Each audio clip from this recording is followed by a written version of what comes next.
C'est parti, nous sommes en direct et en public sur France 5, c'est politique jusqu'à 19h50. Grand B, insuffisance de Rousseau, découverte du marxisme.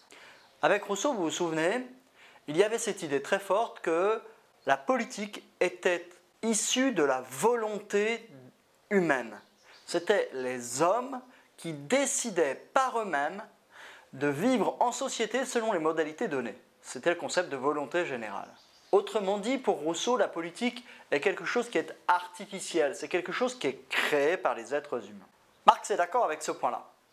Mais il estime que si Rousseau a raison, il ne va pas suffisamment loin.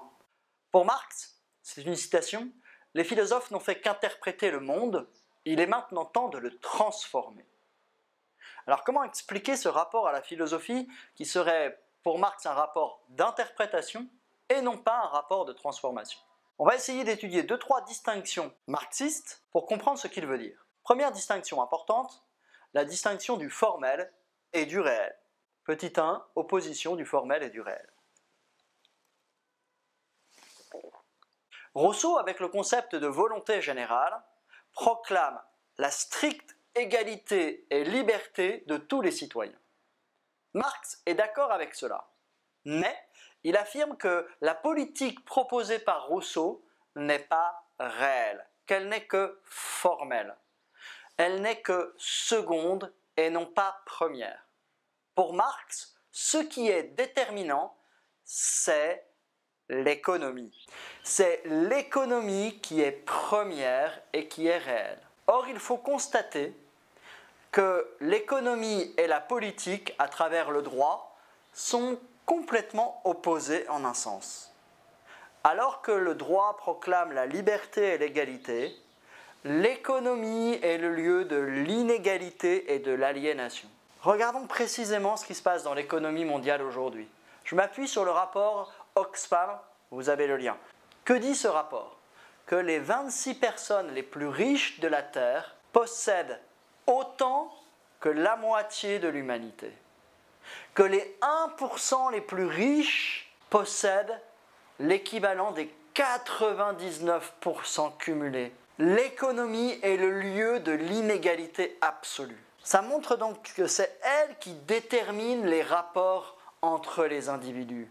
C'est elle qui est la réalité concrète de la vie sociale. C'est elle qui est déterminante et le droit ou la politique qui est déterminée. Quelles conséquences pouvons-nous en tirer? 2 ou 3. La première, il faut toujours juger une politique non pas à ce qu'elle proclame, mais à ce qu'elle réalise. La deuxième, c'est que la politique ne réalise pas ce qu'elle proclame. Au contraire, ce que nous constatons, c'est une inégalité très forte entre les citoyens. La troisième se formule sous la forme d'un problème. Si vous avez compris, l'économie est déterminante, première, réelle. Le droit, la politique, seconde, uniquement formelle dans la proclamation, est déterminée par l'économie. Comment expliquer que si le droit découle de l'économie, le droit proclame l'inverse de ce que réalise l'économie? Il faudra expliquer ce hiatus entre les deux. Deuxième temps, alors, pour comprendre ce que veut dire Marx, il va falloir étudier un peu plus la réalité économique de aliénation économique. Pour Marx, l'aliénation économique se situe à 2 niveaux. Est aliéné celui qui n'est pas libre, celui qui ne peut pas agir par lui-même.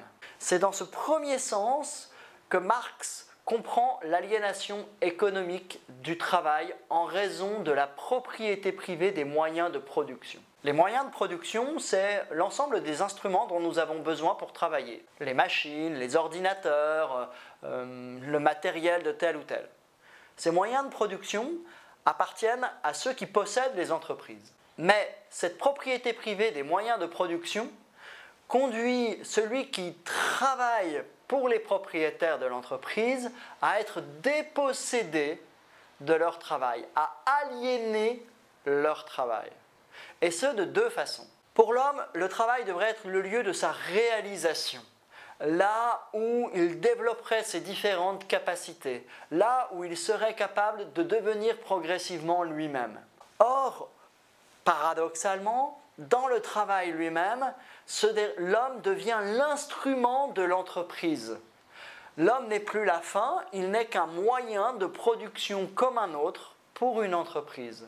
Autrement dit, l'homme est dépossédé de son travail, de son activité travail qui appartient à l'entreprise. Et dans un deuxième sens, l'homme est aussi dépossédé de son travail au sens du résultat de son travail. L'homme est dépossédé de son travail parce que ce n'est pas lui qui en fixe le prix, il n'est pas propriétaire du fruit de son travail.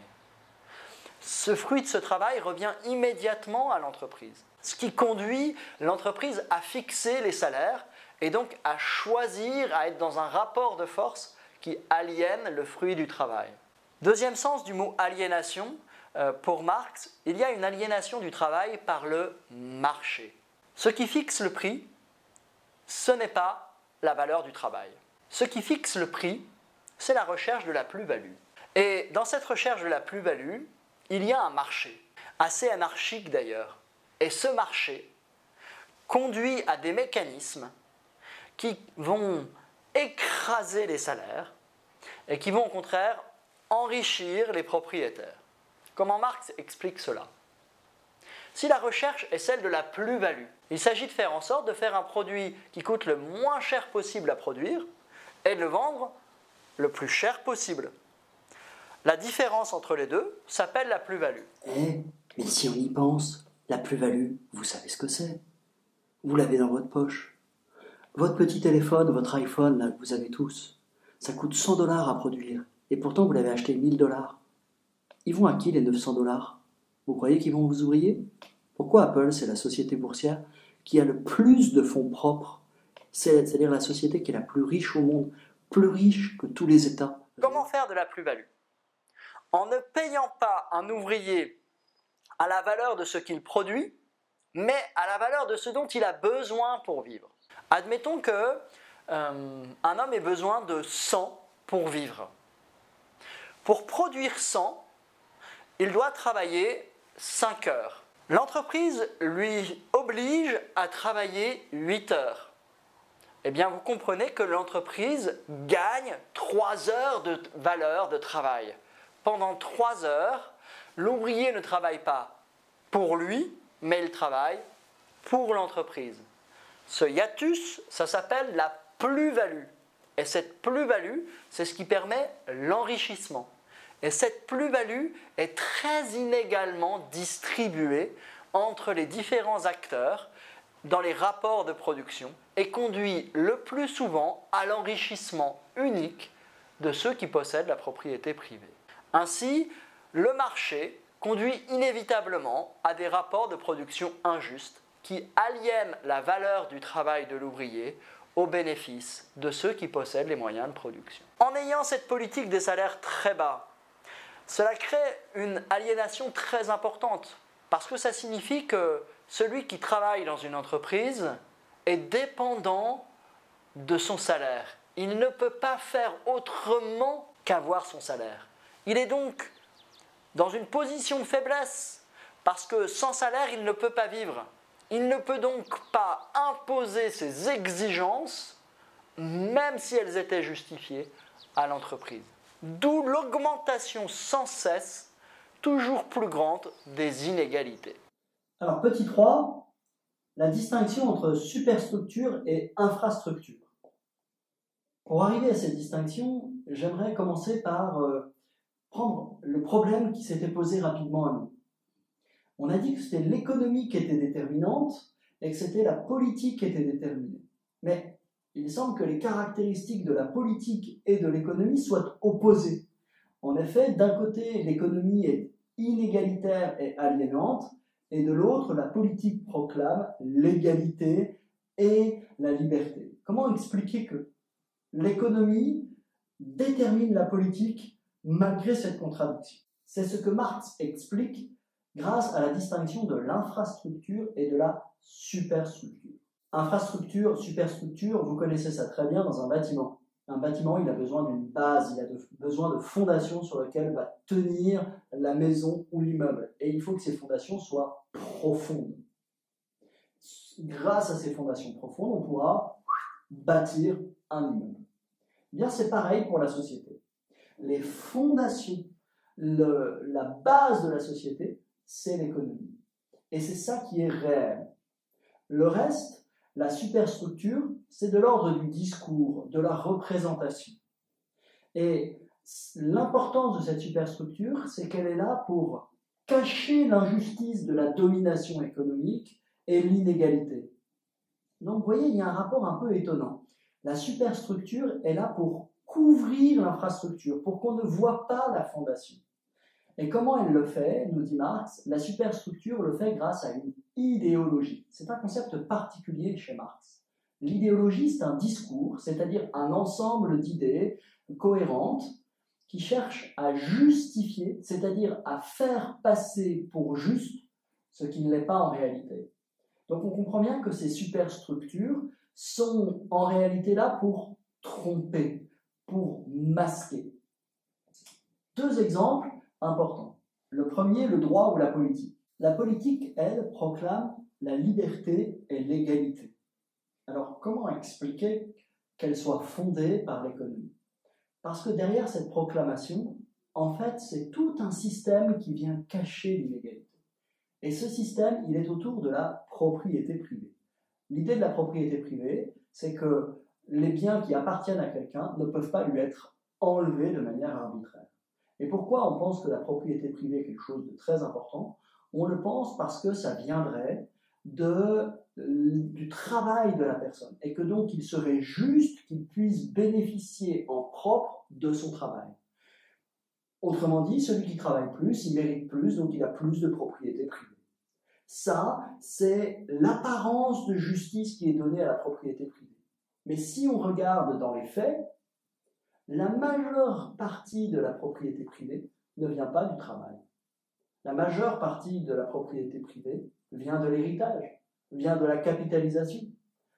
Un enfant qui est riche a plus de chances d'être riche, beaucoup plus de chances d'être riche qu'un enfant qui n'est pauvre. Et cela, ce n'est pas le travail qui fait la distinction. Ce n'est pas vrai. Pourquoi il y aurait des familles qui seraient riches de génération en génération? Ce n'est pas le talent ou le mérite individuel. Au fond, vous voyez, le concept de propriété privée est un concept truqué. On croit qu'il repose sur l'idée du travail, alors qu'en réalité, la propriété privée est beaucoup plus large et permet de la transmission de biens indépendamment de tout mérite ou de tout travail personnel. On voit donc bien que le droit qui pose la propriété privée est en réalité une idéologie, c'est-à-dire qu'il fait passer pour juste ce qui ne l'est pas en réalité. La deuxième grande idéologie pour Marx, vous la connaissez, c'est la religion. Qu'est-ce que c'est que la religion? Une célèbre formule de Marx dit « la religion, c'est l'opium du peuple ». Évidemment, Marx est le 19e, plutôt tourné vers l'Asie. Si par hasard Marx était plutôt tourné vers le Maroc, il aurait dit que la religion est le H du peuple. Quel est l'effet de cette drogue-là? Il est double. Il calme la douleur et il endort et donc il empêche d'agir. Comment un discours, une idéologie comme la religion peut-elle avoir ces deux effets? Il l'explique assez simplement, en prenant le christianisme, parce qu'au fond, pour Marx, religion égale christianisme. Et il faudrait voir d'ailleurs si les autres religions répondent à ces critères. Dans la religion chrétienne, le monde est divisé en deux parties. Le monde dans lequel nous vivons, et puis le paradis, les cieux. Le monde dans lequel nous vivons, c'est, dans un hymne que reprend Marx, la vallée de larmes, Lacrimarum Valley. Et c'est le monde de la souffrance, de la douleur, de la peine, des pleurs. Et puis, ce monde-là, il est opposé à un monde extra-mondain, entre guillemets, c'est-à-dire au-delà de notre monde matériel, le monde spirituel, le monde qui, après la mort, s'offrira à nous, qui est le paradis. Cette structure, elle a plusieurs problèmes. D'abord, le premier problème, c'est qu'elle conduit à la résignation. Si le monde est divisé en deux, et que nous, c'est le monde de la souffrance, du mal, de la douleur, on ne peut pas le changer. On ne pourra jamais faire en sorte que le paradis soit sur terre. parce que le paradis, c'est ailleurs. Deuxième chose, chez les chrétiens, il y a cette idée que plus on souffre, en tous les cas c'est comme ça que Marx l'interprète, plus on souffre, plus on est digne d'aller au paradis. Heureux les pauvres, ils posséderont la terre.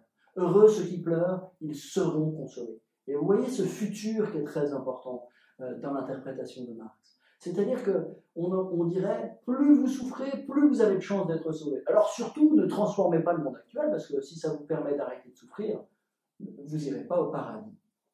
Deux effets de la religion. Elle nous empêche d'agir, elle nous endort, parce qu'elle nous fait croire que c'est inéluctable comme situation.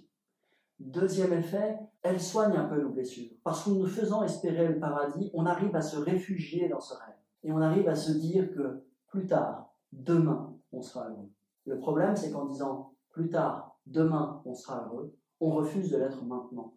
On refuse de transformer le monde pour qu'il soit maintenant meilleur et qu'il soit moins en souffrance.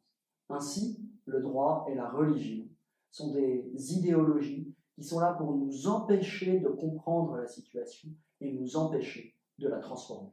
Alors, maintenant qu'on a compris le principe d'une idéologie, il faut essayer de savoir comment on peut en sortir. Et pour cela, Marx l'explique à travers son concept de lutte des classes. Petit 3, la lutte des classes. Commence par une petite citation de Marx. L'histoire de toute l'humanité n'est rien d'autre que l'histoire de la lutte des classes. Cette phrase, elle est très importante pour comprendre comment agir dans l'histoire et qu'est-ce qui se passe. Bon, la première chose à faire, c'est du coup comprendre qu'est-ce que c'est qu'une classe. Une classe, c'est un regroupement d'individus de même condition sociale.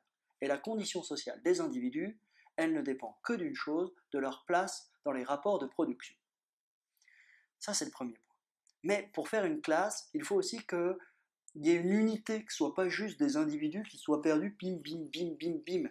Cette unité, elle vient de la conscience d'appartenir à une classe. Quand il y a ces deux critères, eh bien, ça forme une classe et elle est prête à agir comme une classe. C'est-à-dire, puisqu'on prend l'image de la lutte, comme une armée. Et oui, parce que pour Marx, l'histoire de l'humanité, c'est l'histoire de la lutte des classes. Autrement dit, la vie sociale, c'est la lutte. Pour le dire avec un mot plus fort, qui serait forcer le trait, mais pour comprendre, la vie sociale, c'est la guerre. C'est pas la fin de la guerre, comme le pensait Hobbes, c'est la continuation de la guerre. Pour reprendre une citation célèbre en l'inversant, on pourrait dire que pour Marx, la politique, c'est rien d'autre que la continuation de la guerre par d'autres moyens. Toute l'histoire est résumée par ces rapports de domination. Ça a commencé avec les maîtres et les esclaves dans la Grèce antique.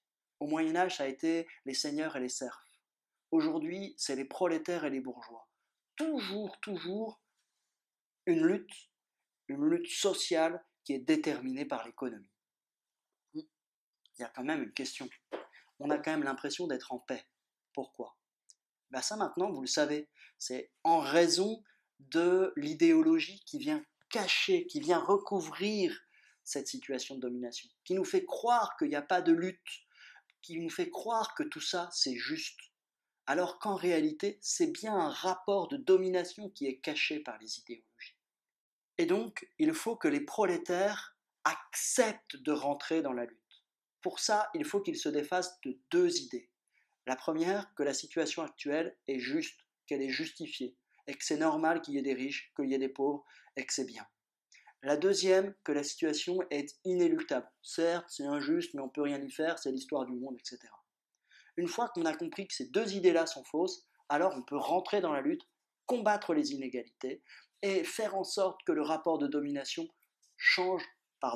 disparaisse même. Comment ça se passe, cette lutte-là, et comment elle doit être menée ? Une fois que la classe prolétarienne a pris conscience de son unité, a pris conscience du rapport de domination dans lequel elle vivait, a pris conscience de l'injustice qui dirigeait le monde, elle est apte à mener la lutte. Et ça s'appelle, chez Marx, le moment révolutionnaire. C'est la révolution. Une révolution, c'est un retournement. Attention pour Marx, la révolution est un moyen, pas la fin. Il s'agit pour les prolétaires de prendre l'État pour retourner le rapport de domination, c'est-à-dire pour prendre aux riches violemment ce qu'ils ont volé aux travailleurs. C'est très important cette étape-là. On ne peut pas le faire sans violence, malheureusement, parce que les riches ne vont pas accepter d'être pauvres, parce que les riches croient que c'est juste ce qu'ils ont, parce que les riches vont être inquiets et ils veulent toujours plus. Donc, il y a un besoin pour les prolétaires de prendre l'État et son pouvoir et ses forces de police, etc., etc., pour être capable de récupérer ses biens. Bon, il y a deux problèmes. Voyons-en un. D'abord, là, on a l'impression qu'il s'agit d'un retournement de la domination. Et ça ne serait pas plus juste de retourner la domination. Une domination est toujours une domination, elle est injuste. C'est pour ça que Marx dit que ce n'est qu'une étape, ce n'est qu'un moyen. Une fois que les prolétaires auront acquis le pouvoir sur l'État, eh bien, ils vont pouvoir redistribuer ça et inventer un nouveau système. Autrement dit, la révolution qui prend l'État, elle prend l'État pour sortir de l'État. Et la sortie de l'État, ça s'appelle le grand soir. Le grand soir parce que c'est le moment où il n'y aura plus de domination. Et comment faire cela? Il faut le faire avec le communisme. Qu'est-ce que c'est que le communisme chez Marx? C'est pas le fait que nous ayons tout en commun. On a vu que le problème, il est économique. Donc, le communisme, il portera sur ce qui a du sens économiquement. Ce qui a de sens économiquement, ce sont les moyens de production, c'est-à-dire les machines, les entreprises, les ordinateurs, tout ce qui sert à créer de la valeur. Ça, il faut que ça n'appartienne plus à des individus, mais que ça appartienne à tous pour que la valeur créée ne soit pas spoliée, réservée aux propriétaires, mais qu'elle soit répartie justement entre tous. Et donc, il faut nationaliser les usines, il faut nationaliser les moyens de production. Rassurez-vous, vous garderez votre brosse à dents et votre paire de chaussettes. Avec ça, vous ne créez pas beaucoup de valeur, c'est pas grave. Donc, communisme des moyens de production. Et ce communisme-là va empêcher toute forme de domination. C'est le grand soir avec l'apparition d'un homme nouveau. À ce moment-là, il sera possible de penser d'autres institutions. On ne sait pas encore lesquelles parce que nous sommes prisonniers de la situation actuelle, nous sommes prisonniers de l'économie qui est domination, donc on pense État. Il faut prendre l'État pour transformer l'économie, et une fois que l'économie sera transformée, alors vont naître de nouvelles institutions. C'est logique, si c'est le rapport économique qui détermine le reste, forcément, il faut d'abord changer le rapport économique pour sortir ensuite de l'État et trouver de nouvelles institutions. Bon, c'est le deuxième problème avec Marx. De fait, historiquement, il y a quand même eu pas mal de tentatives de révolution communiste. Et force est de constater qu'elles n'ont pas réussi. On peut alors tirer deux conclusions. La première, ça serait de dire Marx s'est trompé, ça ne marche pas le communisme. C'est possible, mais il faudrait essayer de comprendre pourquoi. Il ne suffit pas de dire ça ne marche pas, il ne suffit pas de dire c'est une belle idée, ça ne marche pas. Il faut trouver les raisons. La deuxième solution, ça serait simplement de dire Marx a raison dans son constat, dans son diagnostic, Marx a raison sur le communisme, c'est-à-dire ce qu'il faut atteindre, mais il s'est trompé sur les moyens. C'est-à-dire qu'il a pensé que la prise de l'État était le bon moyen pour retourner la domination. Que l'État était l'outil de domination qui servait à casser la domination. Or, force est de constater que tous ceux qui ont pris l'État se sont réservés l'État et ont recréé une nouvelle aristocratie, des nouveaux apparatchiks du régime, etc. Alors, il y a peut-être eu un problème de conception sur ce que c'était que la révolution qui passait par l'État. Un outil de domination conduit toujours à une forme de domination. Peut-être qu'il faut réfléchir à de nouveaux moyens pour sortir de la domination et se dire que l'État n'est pas le bon instrument, mais qu'il faut trouver d'autres biais et que le communisme est en fait une idée neuve en Europe, moins d'un siècle, et qu'il faut tout simplement trouver d'autres moyens pour mettre en place la révolution prolétarienne qui conduira au grand soir et à l'homme nouveau. Voilà, on en a fini avec Marx. J'espère que vous avez pu saisir l'ensemble des concepts dont nous avons parlé. Essayez de réfléchir et essayez de mettre ça en perspective avec qu'est-ce que la loi, qu'est-ce que l'État, qu'est-ce que l'économie chez Marx, qu'est-ce que la société civile, comment articuler ces concepts. C'est ça, réfléchir et les avoir disponibles pour le jour où vous ferez une dissertation par vous-même.